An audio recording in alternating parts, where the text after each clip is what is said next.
Greenpeace activists assembled on the beach near the UN Climate Change Conference in Cancun to conduct a mock rescue of delegates at the summit who they believe are drowning in their efforts to save the planet from the effects of global warming.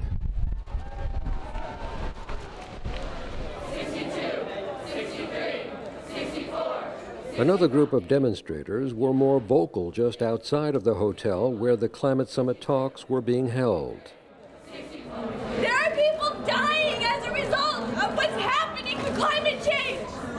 We need to take responsibility as people and come with an agreement that's not a full solution to climate change. Inside the hotel, weary delegates pored over draft documents on renewing the Kyoto protocols and taking further steps to create a green fund that will allow poor and developing nations to spend money on things like building dams and seawalls to protect against the effects of climate change. The classic battles between rich and poor countries remain here at the UN Climate Change Conference in Cancun, Mexico. In fact, when I talked with the chairman of the African group of negotiators, he said it's the big countries that are slowing things down here. It is true that it is a battle, especially among two big countries in competition, in economic competition. Which countries? Well, one will be China and the other one will be the US.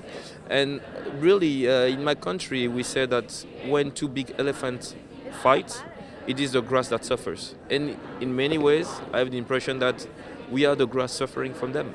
The world needs time to wake up. The fighting among industrialized nations included Japan, who said it was pointless to negotiate an extension of the Kyoto protocols unless the world's largest polluters, including the U.S., also accepted binding targets.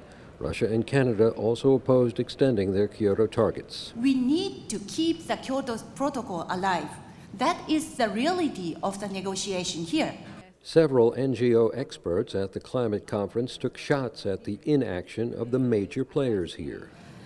Last week, the big industry association back home in Japan made an announcement declaring that they are strongly oppose any extension of the Kyoto Protocol.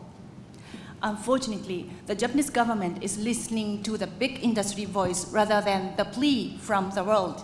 We've been thrown into a bit of disarray here because of several things. The U.S. comes here without a legally binding domestic climate regime that can guarantee that we meet the targets the President laid out in Copenhagen of a 17% reduction below 2005 levels by 2020. Ironically, the Earth continued to warm up as the climate talks dragged on.